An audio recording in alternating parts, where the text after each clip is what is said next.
Dragon Ball Super Chapter 65 is the worst chapter in the Moro arc by far, and possibly the worst in the entire Dragon Ball Super manga, based on characters' actions and trash writing. This chapter is complete and utter garbage. Based on the preview images, I thought that's the stupidest thing you could possibly do. And then I thought, okay, well, maybe, the rest of the chapter might make up for it. Nope, it makes it 10 times worse. The writing is trash. The character writing is garbage. This is awful, guys. I'm telling you what, if you're not aware of it, you will be in a second. So Krillin arrives on the battlefield as he, who knew that Krillin's involvement would be to this level of stupidity? So he arrives on the battlefield seeing that Goku doesn't need the Senzu Bean because he has defeated Moro. But what does Goku do? He dissolves the rock that's over Moro that had crushed him. And then he's like, oh, Krillin, okay. He goes over to Krillin, takes his Senzu, and then gives it to Moro. Possibly the most dangerous foe that these guys have ever faced. He lost multiple times to this guy. Cell wasn't even close to as dangerous as Moro, but he was begging Gohan to kill Cell right away because he didn't know what Cell was capable of when he was backed into a corner. But now he's giving this guy a Senzu Bean? How stupid can you be? So that was a part of the preview draft pages that came out a while back. Moro, he eats the bean and then recovers his power. And he regenerates his arm, which is interesting because that kind of confirms that he still has the abilities that he had copied before. He still has Piccolo, Gohan, and Vegeta's abilities, meaning that he does still have Force Spirit Fission, as well as Piccolo's regeneration.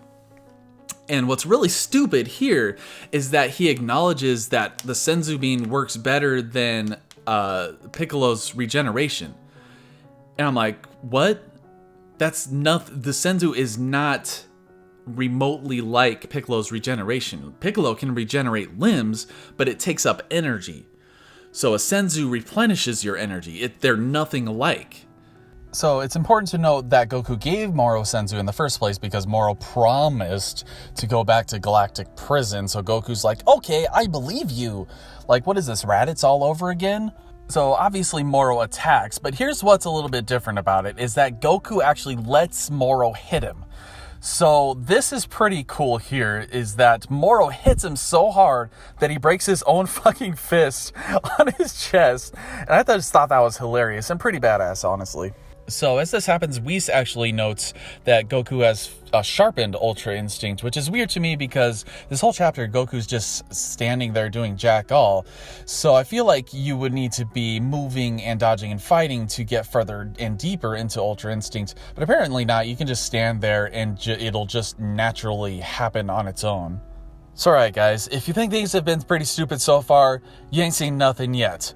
Goku then goes right up to Moro and reverts to base form. What am I seeing? Why are you doing that? The Senzu was bad enough.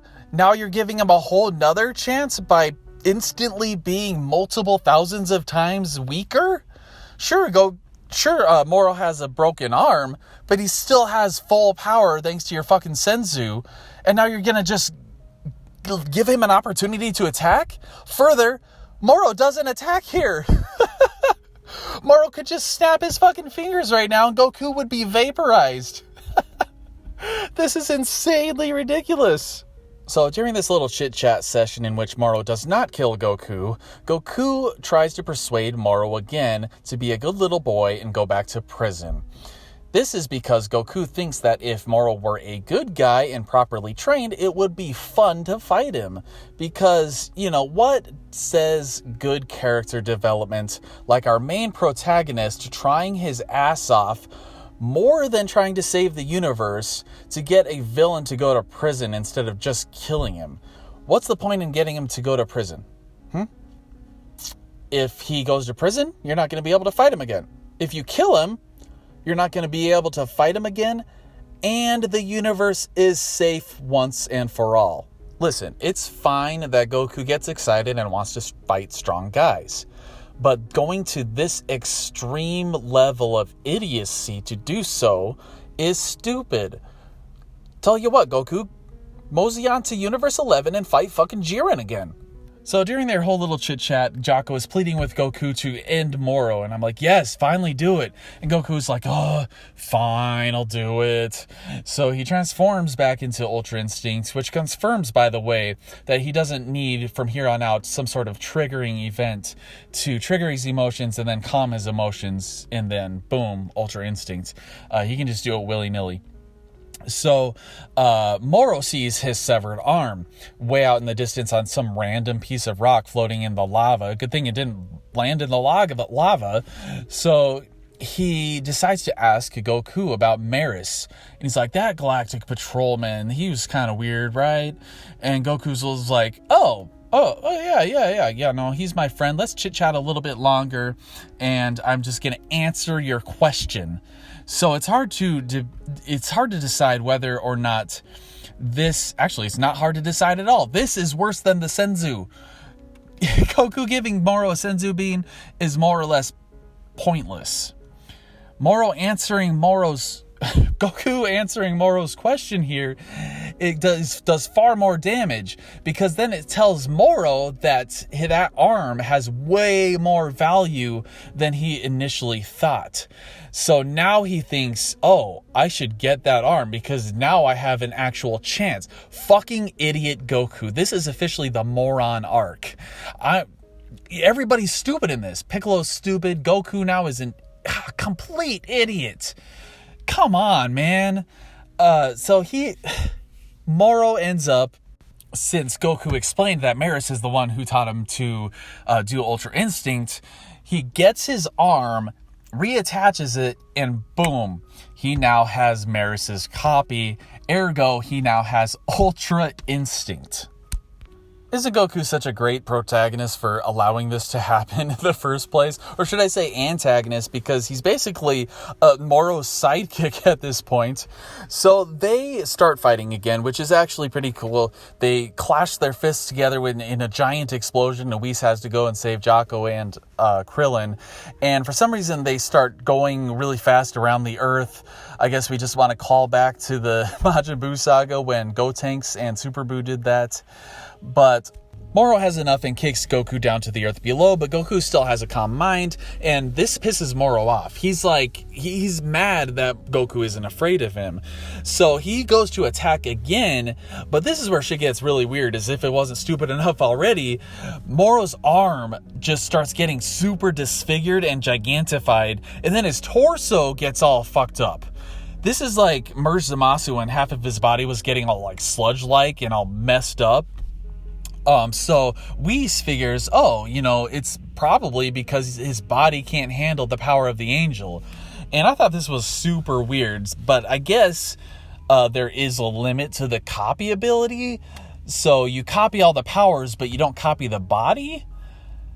Am I getting that right? So 7-3's body can handle all the power all the way up, but the angel powers is where the line is drawn. And as Goku notes, there is a limit. So I guess this is just randomly the limit here.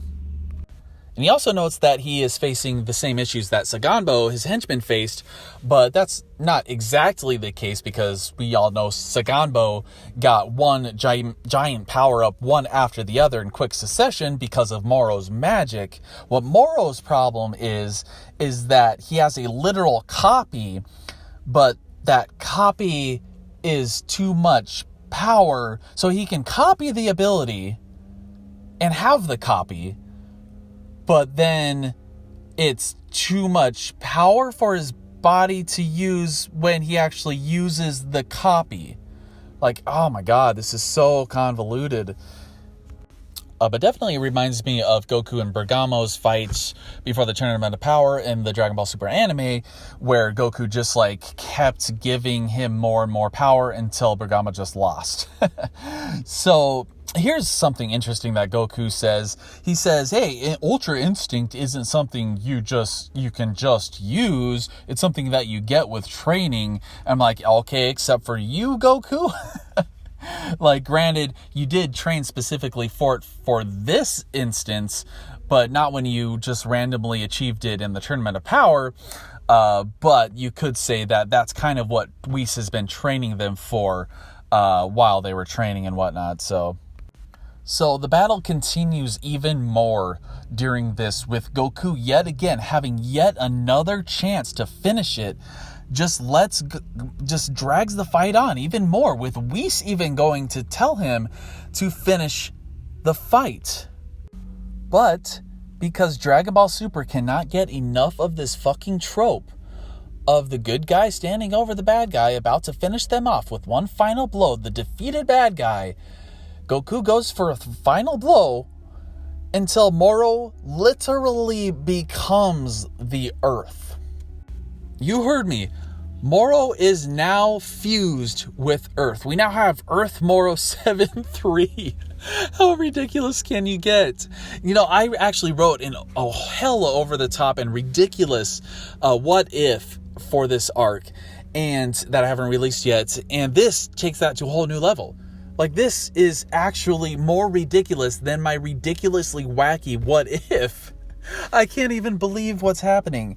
But the thing is that I actually think this is kind of neat, with Moro actually fusing with Earth and it getting to that point with how dangerous Moro and his magic is. It's pretty crazy. But the fact that it follows all the stupidity that what happened previously in this chapter makes this all the more stupid.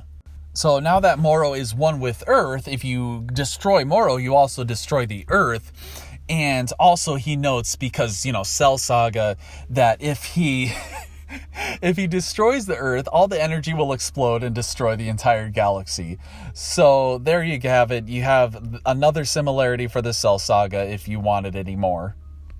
So unless Goku had some crazy strategy or trick up his sleeve, and that is the reason why he gave Moro Senzu and has just been dragging the fight out needlessly, he is the dumbest protagonist in the history of anime.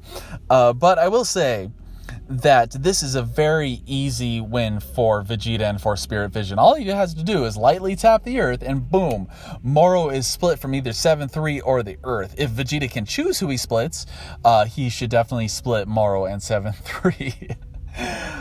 So I think that, I mean, I was joking about that earlier, but I think that's a high chance that could happen now. So what do y'all think is going to happen next?